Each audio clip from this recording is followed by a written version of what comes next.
dice, mas el fruto del Espíritu es amor, gozo, paz, paciencia, benignidad, bondad, fe o fidelidad, mansedumbre y templanza.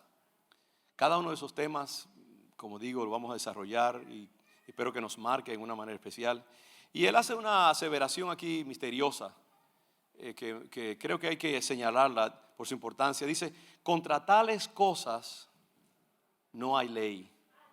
Fíjese que él ha estado hablando en todo el capítulo acerca de la ley judaica, la ley mosaica.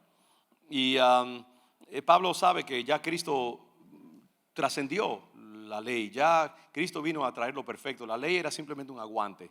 La ley era algo provisional que Dios le dio a la humanidad por un tiempo, mientras venía lo verdadero, mientras venía la consumación de los tiempos y la humanidad ya estaba más preparada para recibir entonces la verdad y la actualidad que Cristo representaba. Hasta que Cristo llega a la tierra, todo lo demás es simplemente simbólico. El templo en el cual adoraban los discípulos los judíos era simbólico del trono de Dios y el cielo. Los sacrificios de los animales eran símbolo del sacrificio de Cristo, el cordero inmolado en la cruz del Calvario. El incienso, todo era simplemente una aproximación, un símbolo de lo que habría de venir. Cuando Cristo viene a la tierra, Él actualiza todas esas cosas. Y ya la ley, aunque todavía tiene principios que deben cumplirse, pero queda hasta cierto punto trascendida por algo más importante, que es lo que Cristo hace posible. El sumo sacerdote era un intermediario entre el hombre y Dios en el Antiguo Testamento. Ahora Jesucristo se constituye en el sumo sacerdote. Y un sumo sacerdote tan poderoso que solamente necesitaba una vez sacrificar, mientras que el sumo sacerdote hebreo tenía que ofrecer sacrificios todo el tiempo por sus propios pecados. Y podía entrar en el lugar santísimo una sola vez al año, con temor de perder su vida si no estaba preparado. Pero Cristo ahora entró como propietario y ya hizo eso. Entonces Pablo está diciendo, miren, todo esto de la ley, ya esto pasó hasta cierto punto. Porque no me quiero perder mucho en eso. Pero ahora hay algo más importante, que es la fe y las actitudes del corazón.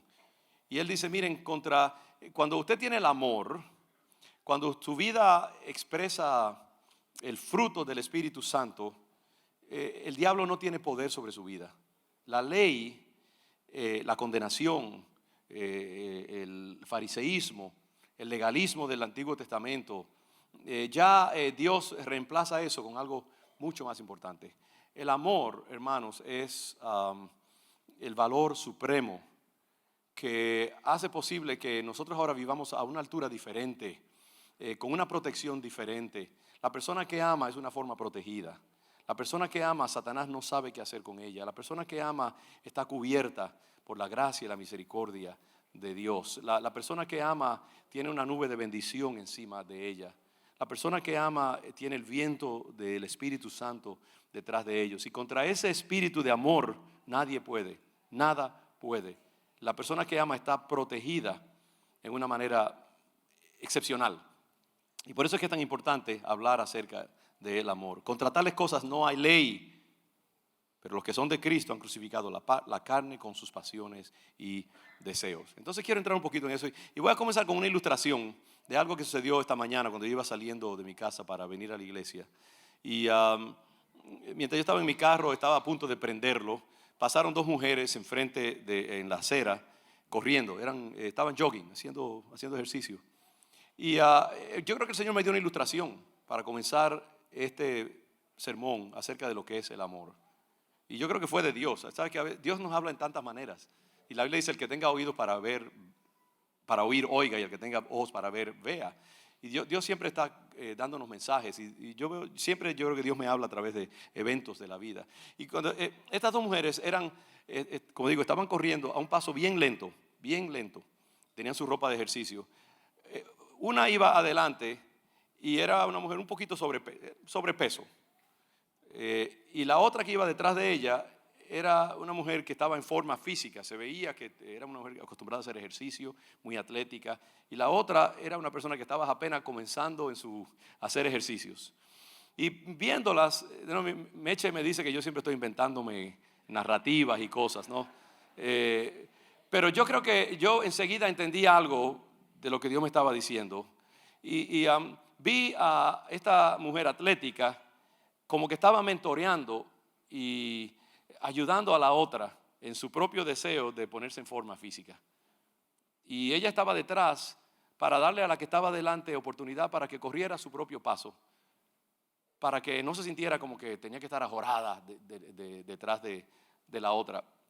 Y creo que pude ver que esta mujer atlética estaba animando a la otra en su propia búsqueda de autosuperación. Y iban a un paso extremadamente lento, porque la que iba adelante no podía hacer más, no estaba en forma para poder correr más rápido que eso. Pero la otra que estaba detrás se estaba ciñendo y estaba limitándose a lo que la otra podía hacer para poder serle de ayuda. Entonces yo vi a esta mujer que podría correr mucho más rápido, ayudando a la otra y bendiciéndola con su mentoría y su endoso, por así decirlo, su respaldo. Y a mí me fue de inspiración y de bendición. Y yo pude como entender lo que es el amor en ese momento. Una amiga ayudando a otra amiga en su búsqueda de autosuperación y limitando sus capacidades. Ella, yo sé que bien hubiera podido correr mucho más rápido que su amiga, pero estaba ayudándola a ella, sacrificando sus propias prerrogativas, su propia capacidad para correr más rápido, en pro de la otra, que probablemente habían tenido alguna conversación y habían acordado, hey, vamos a correr juntas. Y yo puedo ver, de nuevo, yo me invento muchas cosas.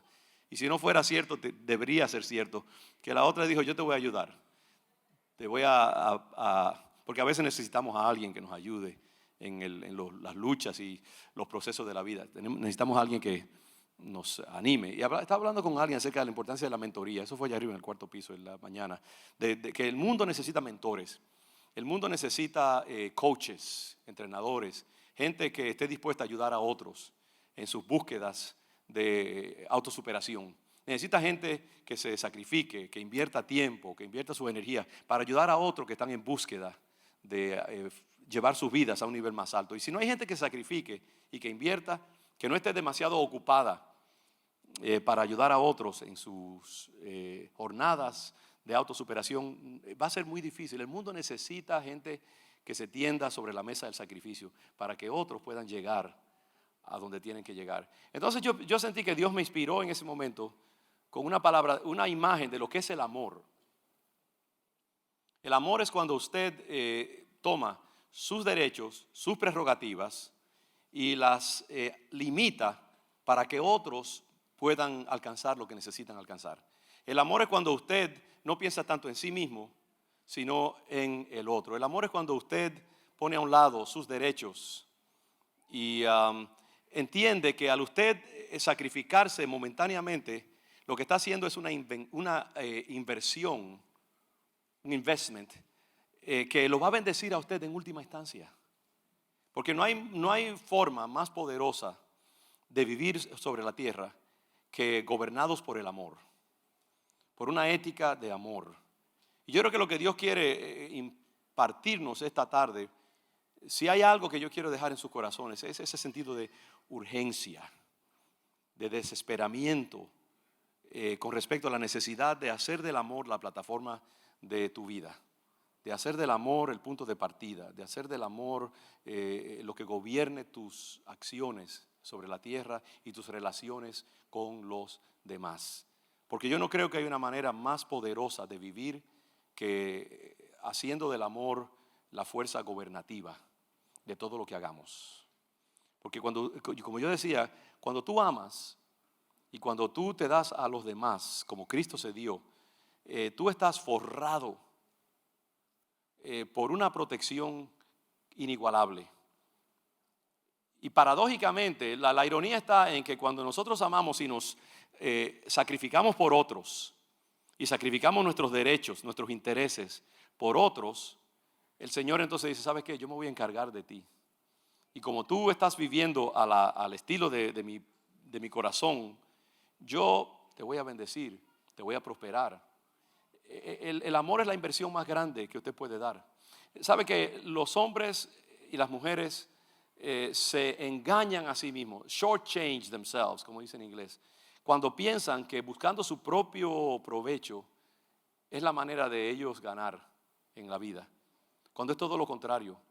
Cuando tú te olvidas de ti mismo y tú sacrificas tus propias prioridades en aras del bien de otro, ahí es donde tú verdaderamente ganas. No hay forma más poderosa de vivir que cuando nos damos a los intereses y al amor para que otros puedan ir hacia adelante en la vida. Cuando tú amas, Dios se siente atraído hacia ti.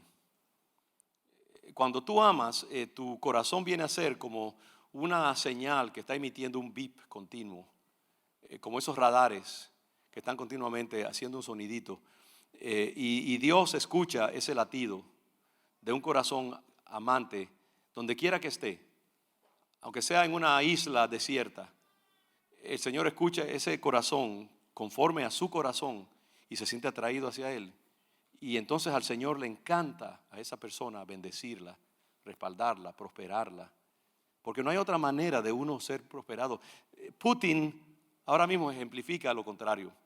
Ejemplifica el corazón del mundo, ejemplifica los valores del mundo. Su gran deseo es restaurar a Rusia a su antigua gloria, el imperio ruso, que perdió tanto cuando se desplomó la Unión Soviética.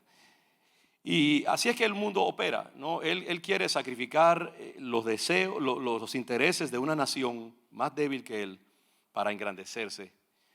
Y no entiende que su acción lo que está haciendo es haciendo todo lo contrario, destruyendo su nación, destruyéndose a sí mismo, destruyendo cualquier poco de capital de buena voluntad que hubiera en el mundo hacia él. Está destruyéndose. Cuando lo que Dios quiere más bien que ayudemos a los débiles, que tengamos cuidado de ellos, porque en eso es donde está el poder. Entonces, los hijos de Dios tenemos que vivir por una ética diferente. Tenemos que entender que en el mundo de la fe, todo se pone patas arriba. El que gana, pierde. El que quita, se le quita a él. El que solo le interesa a sí mismo, termina haciéndose daño a sí mismo. Pero el que vive conforme a una ética contraintuitiva y diferente a la del mundo, es bendecido y su barca está impelida por el viento de Dios y la bendición de Dios. Y si nosotros pudiéramos entender eso, cuando estamos enmarañados en la vida cotidiana, porque es difícil uno entender cómo operar en el amor cuando está metido en las luchas y los problemas de la vida y las controversias y las dificultades. En ese momento el fluir de la vida es tan poderoso que no tenemos la suficiente lucidez para decir, espérate, ¿cómo puedo yo operar en este momento? Cuando alguien me cruza en el camino, cuando estoy en una disputa, con una discusión con mi esposa, y yo sé que podría dar una palabra que la callara y la neutralizara, pero digo, espérate, tengo que tener cuidado de no apalearlo. Cuando un hijo necesita paciencia de mi parte y yo tengo todo el poder para hacer lo que yo quiera o callarlo o aún golpearlo, pero me aguanto porque el amor demanda otra acción de mi parte. Cuando en mi trabajo veo a alguien que no está haciendo lo que debe hacer y yo podría denunciarlo o confrontarlo, pero decido en aras del amor guardar mi palabra y dejarle al Señor que haga la obra. Hace tiempo leí una anécdota de Carl Lewis, uno de los grandes corredores de la historia. Y se dice que su papá murió y él cogió la medalla de oro que había ganado en las Olimpiadas anteriores y se la puso en las manos al cadáver de su papá. Y su mamá se escandalizó porque estaba entregando algo tan valioso como una medalla de oro. Y le dijo, no te apures, mamá, que en la próxima Olimpiada yo voy a ganar una medalla y esa es la que yo voy a quedarme con ella.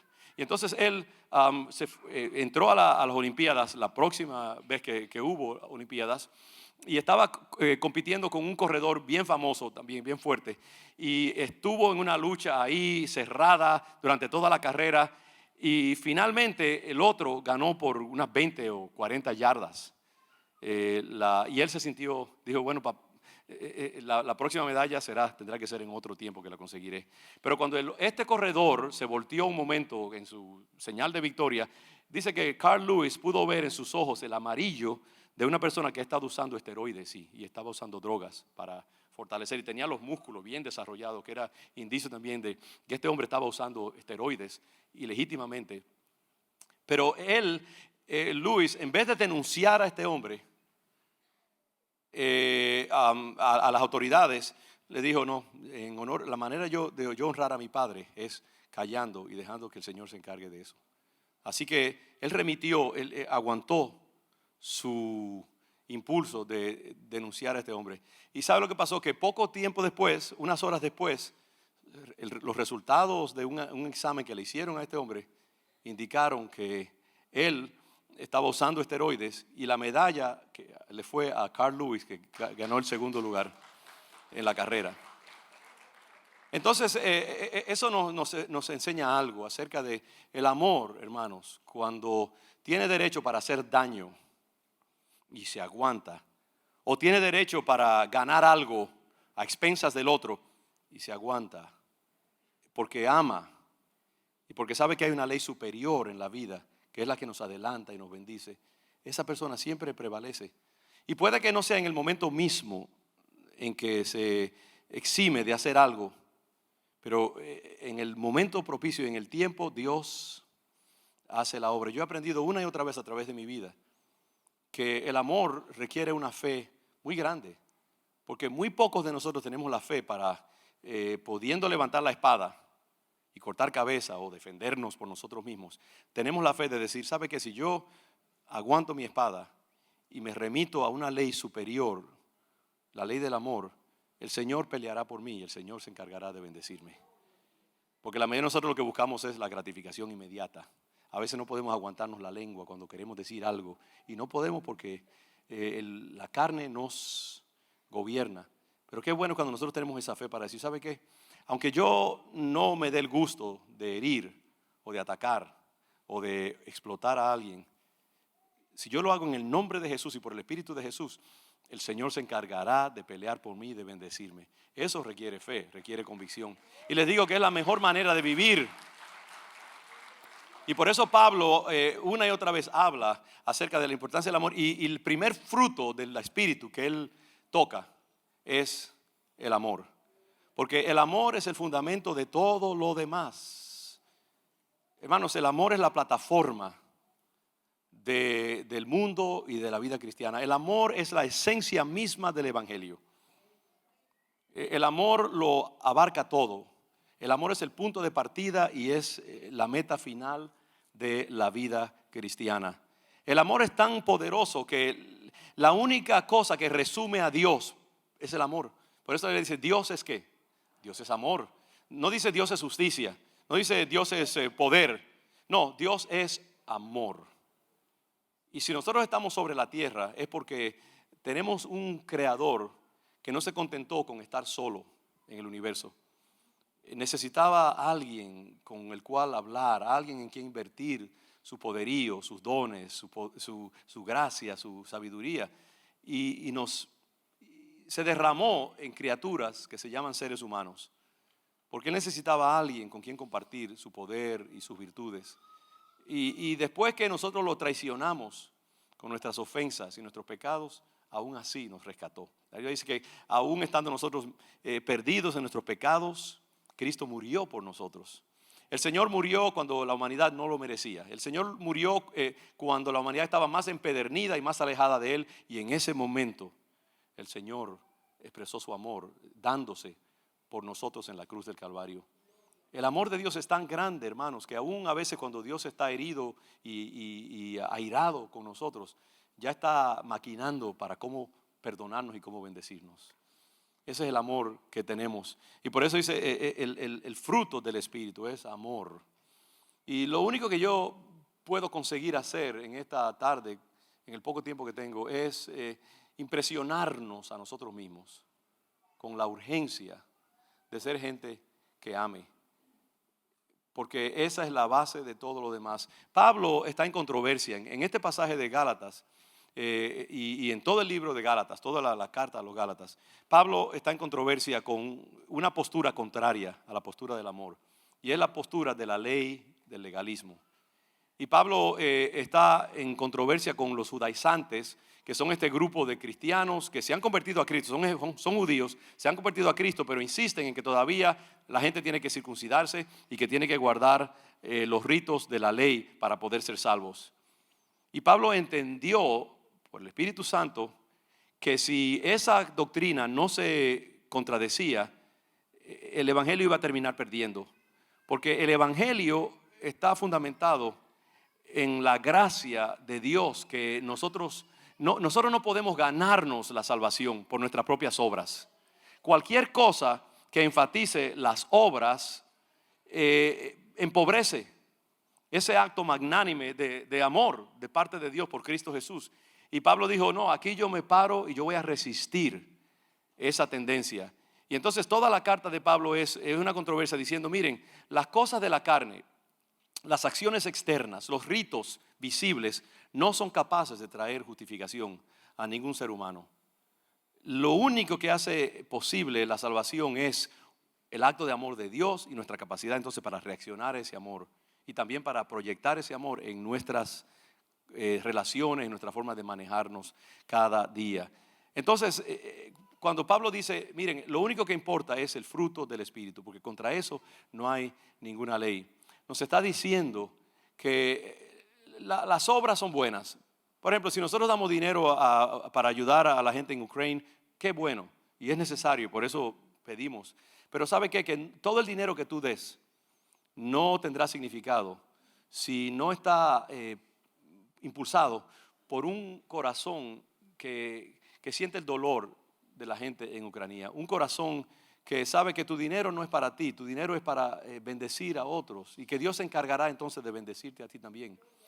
Cuando tú te empobreces para que otros sean enriquecidos, estás poniéndote en contacto con el corazón de Jesús, pero en una forma muy directa, porque eso fue lo que Él hizo.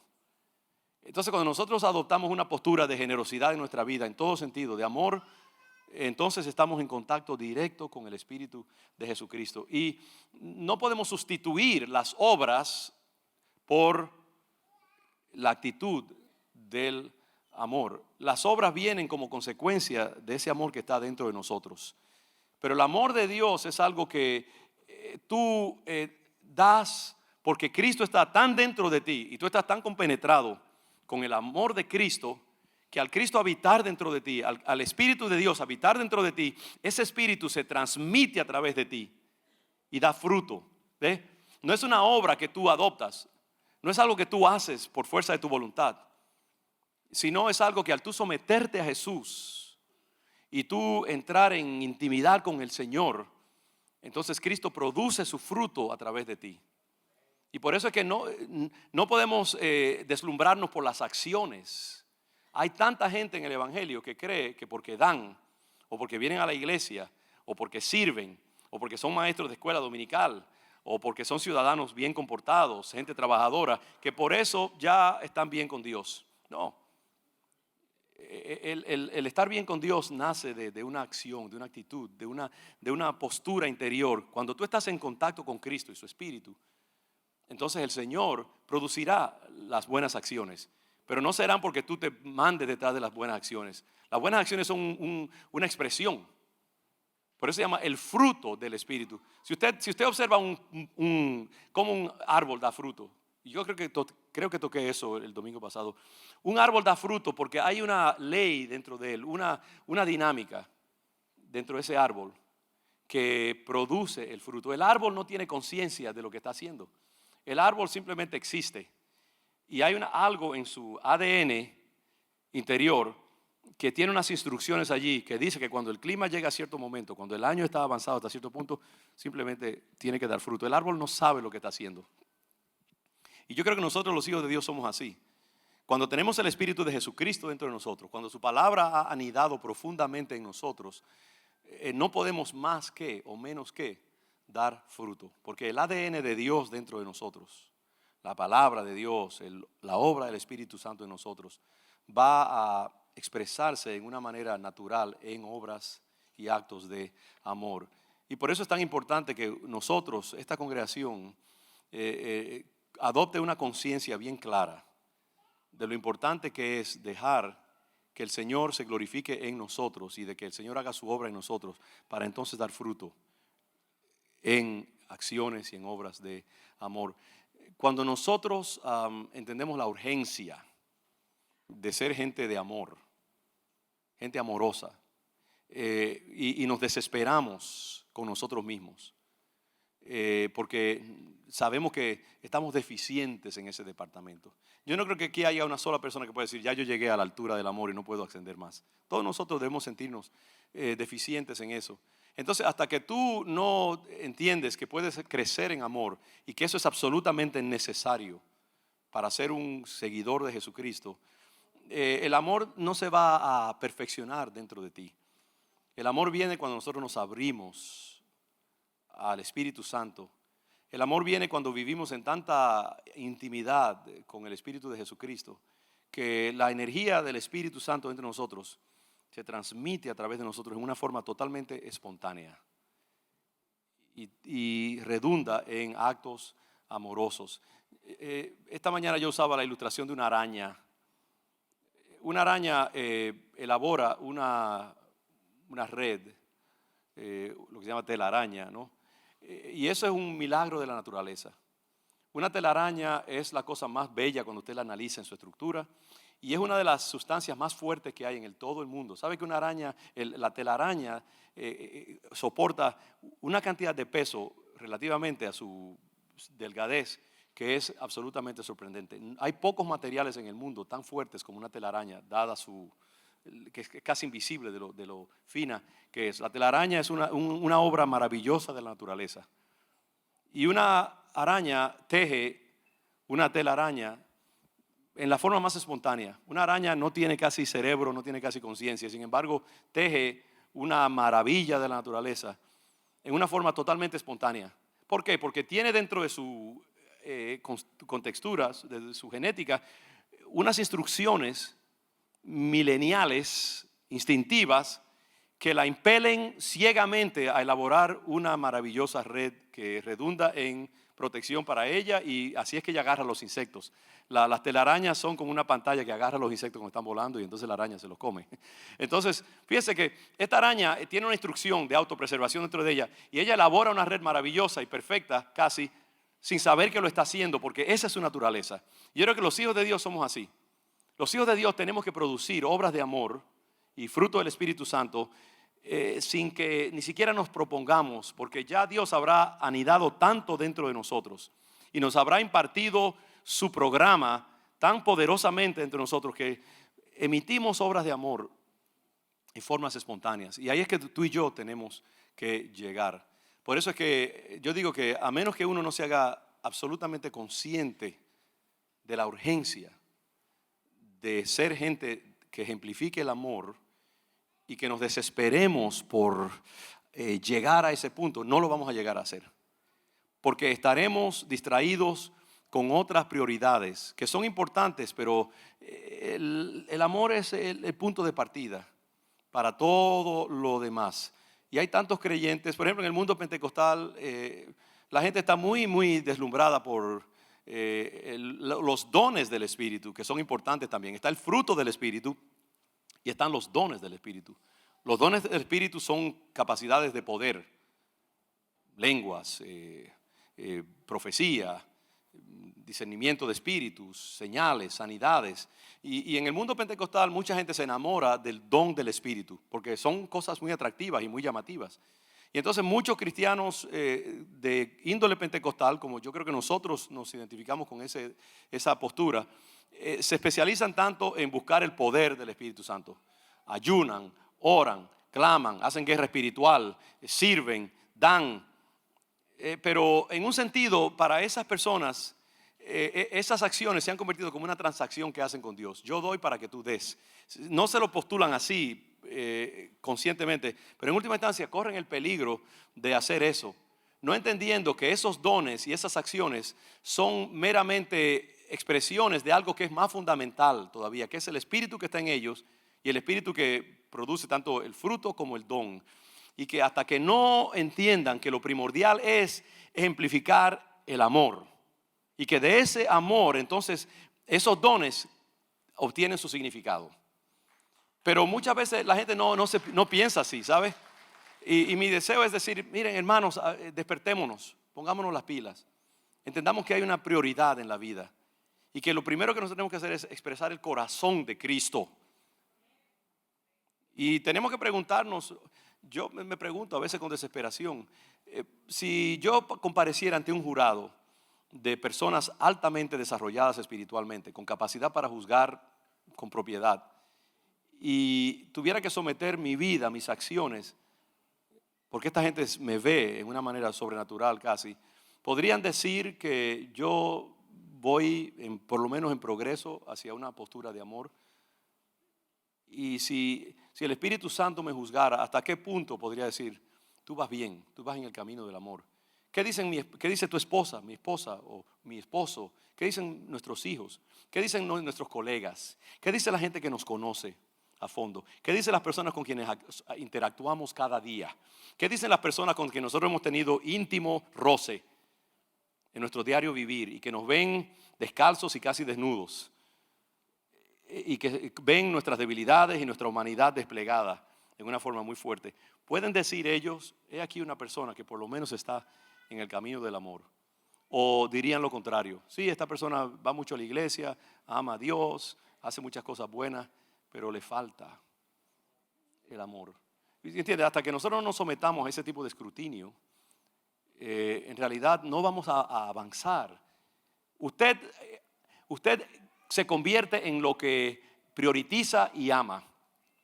Usted crece en aquellas cosas a las cuales usted le da importancia. Usted crece en aquellas cosas que usted anhela. Y usted se sobrepone a aquellas cosas que usted detesta y odia dentro de usted. Y que dice, yo no quiero eso, quiero lo contrario. Y Dios necesita congregaciones e individuos que se desesperen de sí mismos. Que digan como dijo Pablo, miserable de mí, ¿quién me guardará? ¿Quién me librará de este cuerpo de muerte? Es el hombre más sabio que yo creo que ha caminado sobre la tierra. Y sin embargo, él conocía lo suficiente de sí mismo para saber que había muchas cosas en las cuales tenía que crecer. Y si León de Judá, si ustedes y yo no superamos esa dimensión, sí, seremos gente muy buena, muy noble, pero siempre habrá mucho que decir de nosotros.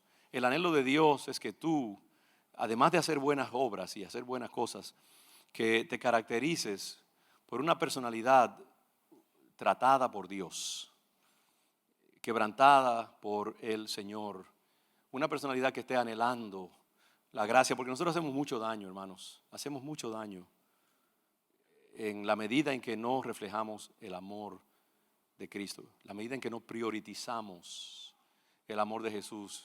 Y el Señor está anheloso de que tú comiences a clamar a Él por una manifestación mayor del amor en tu vida. El amor es la plataforma, vuelvo y repito. Podría hacer una enseñanza muy sistemática, pero tocaría un pedacito nada más de lo que es el amor. Estoy disparando por todas partes para que por lo menos podamos hacer un esbozo del amor. Y no solamente el amor crecerá en nosotros cuando le demos prioridad, cuando nos desesperemos de nuestra propia falta de amor, sino que también el amor es algo a lo cual se llega con el trato de Dios a través de los años en nuestra vida. En la medida en que Dios está trabajando en nosotros y que nosotros nos abrimos a su trato y le decimos, Señor, yo quiero expresar el amor de Cristo. Es peligroso decir eso, porque muchas veces si decimos, Señor, trata conmigo y llévame a ser un hombre, una mujer amorosa, a veces la corteza exterior nuestra está tan dura que Dios va a tener que quebrarla. Hay muchos de nosotros que tenemos una corteza tan dura A pesar de que amamos a Dios, pero hemos sido entrenados por nuestro pasado, la educación que recibimos, la forma en que fuimos tratados por nuestros padres, la cultura en que nos desarrollamos, y nuestra capacidad para amar está endurecida por todas estas costras de cultura, de temperamento, de formación familiar. Y entonces no somos capaces de producir el amor de Dios. Y a veces cuando llegamos al punto de decir, sí, yo quiero que ese amor se manifieste en mi vida, pero entonces estamos como emparedados dentro de una costra difícil que no deja que el amor de Dios se manifieste a través de nosotros. Y entonces Dios tendrá que venir en su misericordia y comenzar a tratar contigo. Por eso es que al amor no se llega a menos que no sea a través de la crucifixión del ser. Al amor no se llega a menos que Dios nos suba sobre la cruz y trate con nosotros. No hay manera de que tú puedas llegar a ser un hombre o una mujer expresiva del amor de Dios hasta que Dios no comience a tratar contigo. Hasta que tu súplica llegue al trono de Dios y Dios diga, ven, te voy a tomar como mi pupilo, te voy a discipular y te voy a llevar a través de un proceso de entrenamiento para que tú llegues a ser esa persona que ame como mi hijo amó. Entonces, sepan, hermanos, que el camino hacia el amor es un camino largo, donde Dios te va a tratar. Y déjeme decirle que no debe temerle al trato de Dios. No le tema al trato de Dios. Dios es el cirujano por excelencia, el cirujano más excelso que hay. Y cuando tú estés sobre la mesa de la cirugía divina, podrás sentir un poco de temor cuando veas el escalpelo de Dios o el bisturí de Dios o las tijeras de Dios. Pero el Señor te va a someter con un cuidado tan máximo, tan exquisito, que Él se asegurará de que esa cirugía termine en vida para ti, en bendición. Lo que el Señor quiere es quitarte todas esas cosas que en realidad son las que te hacen sufrir. Porque cuando Dios nos trata con nosotros, somos unos dispensadores de mal. Donde quiera que vamos, dejamos mal, dejamos heridas. Nosotros mismos sufrimos con nuestros excesos y nuestras debilidades y nuestras cosas. Y Dios quiere perfeccionarte. Y Dios te dice, mira, siéntate, tiéndete sobre la mesa. Yo voy a operar sobre ti. Te va a doler hasta cierto punto y el proceso va a ser un poquito doloroso. Pero yo me voy a asegurar de que al final tú le saques gran provecho a eso. Así que no le temas al trato de Dios.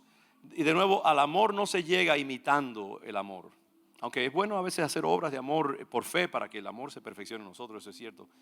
Pero el amor se llega cuando el Espíritu Santo te somete, entre otras cosas, a través de un trato donde te va rompiendo la costra, la piel de endurecida. Y entonces la vida de Dios que está dentro de ti por medio de su Espíritu que mora dentro de ti comienza a expresarse a través de las grietas que Dios abre en tu corteza endurecida. Esas quebraduras del trato de Dios van a permitir que la vida de Dios se meta desde adentro donde está su Espíritu en ti y que salga y se exprese a través de tu vida. Sin las grietas no hay verdadero amor, no hay verdadera virtud. Y las grietas solo son cuando Dios te trata. Y algo que a mí me ha marcado a través de toda mi vida es que para yo llegar a ser lo que Dios quiere que yo sea, tiene que coger su mandarria y romperme y volverme a hacer. Como el vaso de Jeremías, que cuando el escultor no está conforme, lo deshace y vuelve a hacerlo. Y nuestra vida debe ser un continuo trato de Dios. Si Dios te ama, tu vida debe expresar continuas intervenciones a lo largo de tu existencia, donde Dios te aprieta un poco y después te pone a descansar por un rato y vuelve y te aprieta, te pone a descansar y vuelve y te aprieta. Pero cada vez que Él te aprieta, te hace más fuerte, más bello, más expresivo del carácter de Cristo, más amoroso. Y por eso no le temas. El Señor dice, y con esto termino, el Señor dice, si el grano de trigo no cae a tierra y muere, queda solo. Pero si cae a tierra y muere, lleva mucho fruto. Muchos de nosotros queremos ser como el grano de trigo entero. Piensa en un grano de frijol o de habichuela, como decimos. O piensa en un grano de maíz entero, sin tocarse, sin violarse. Su corteza está perfecta. Un grano de frijol, piensa en ello. La vida del grano está dentro de esa corteza. La corteza es simplemente una protección, pero la vida está adentro. Y cuando ese grano es echado en la tierra, la humedad, la oscuridad, el calor de la tierra lo rompe su corteza. Porque la corteza es buena para proteger, pero no es buena para proyectar vida. Entonces la corteza tiene que ser violada y quebrantada. Y entonces eso permite que la vida que está dentro del grano interactúe con la tierra y se produce una matita que sale y que entonces coge ese grano único y lo multiplica en cientos y cientos de frutos. Pero la vida, la producción no se va a dar si el grano, por así decirlo, no se somete a la muerte. Y cuando Dios está tratando con nosotros, se siente como una muerte, déjeme decirle. Cuando Dios está tratando contigo, tú sientes el dolor de la muerte. La cruz no es una metáfora, la cruz es una realidad en la vida del creyente. Y nosotros tenemos que aprender a amar la cruz en nuestras vidas. Eso es lo misterioso del Evangelio, lo sublime y lo bello del Evangelio. Y yo creo que la mayoría de los cristianos nos conformamos con un 1% o una fracción de un 1% de lo que debe ser la experiencia cristiana. Algo sublime, algo misterioso, algo poético, algo que es inexpresablemente bello, que tiene marcas de oscuridad y marcas de luz. Tiene negro y tiene amarillo y rojo y blanco. La vida cristiana es una vida llena de sombras y de luces, de gritos y de expresiones de alegría. No quieras reducir tu experiencia cristiana a solamente lo apetitoso, lo bonito, lo alegre, lo placentero. Dile al Señor: Padre, sométeme a tu trato. Y yo quiero, si tengo que sufrir para llegar a ser como Jesús, para identificarme con los padecimientos, como dice Pablo, de Cristo, te lo digo con temor, hazlo. Pero yo te prometo que no vas a morir en el proceso. Te prometo que no vas a ser debilitado ni empobrecido. Vas a salir más glorioso y más poderoso que nunca. Como el Cristo resucitado era un ser ya mucho más poderoso que el Cristo que estaba dentro de la carne, cuando era humano solamente. Entonces, hermanos, abracemos el trato de Dios para producir el amor de Dios. Digámosle al Señor: Padre, no te voy a poner trabas, no te voy a poner definiciones. Quiero ser lo que tú quieres que yo sea. Trátame metiendo a tu trato. Haz de mí lo que tú quieras, porque quiero amar. Porque yo sé que el amor es la cosa más bella y más provechosa para mi vida. Así que, hermanos, yo les suplico en esta mañana o esta tarde, si no logro nada más, por lo menos infundir en ti, como lo quiero infundir en mí mismo, un sentido de la urgencia y el gran provecho de vivir el amor de Dios, expresar el amor de Dios. Es el acto más sabio y más provechoso en el cual tú jamás puedas involucrarte. Recibe eso. Baja tu cabeza un momento. En el nombre de Jesús, yo declaro que esta palabra, que es, yo creo que palabra de Dios, no regresará a Él vacía. Esta palabra ha descendido del cielo, ha pasado a través de mi boca y cae sobre cada hombre, cada mujer, cada niño aquí presente, cada familia, cada hogar. Y desde el hombre más áspero que pueda haber en este lugar, desde la mujer más primitiva que haya en esta casa, hasta la persona más madura y más desarrollada, yo declaro el mensaje divino entrando a tu corazón. Yo pido que el Señor te dote con una sabiduría excepcional esta tarde para entender lo que Él está diciendo. Que se oigan dentro de tu alma gemidos indecibles. Oh Padre, despierta el sentido de urgencia en nosotros esta tarde. Despierta un sentido de desesperación por expresar el amor de Cristo. Quita la corteza y la torpeza mental que impide que entendamos estos misterios. Y háblanos y grítanos, Señor. Interven en nuestra vida. Fórmanos conforme a la imagen de tu Hijo Jesucristo. Sácanos de aquí con una nueva energía, un nuevo impulso. Y a ti daremos toda la gloria y toda la honra. Gracias, Señor. Gracias. En el nombre de Jesús. Amén y amén. Dios les bendiga, mis hermanos. Seguiremos hablando acerca del amor. Creo que nos queda todavía por ahí un material. Dios les bendiga.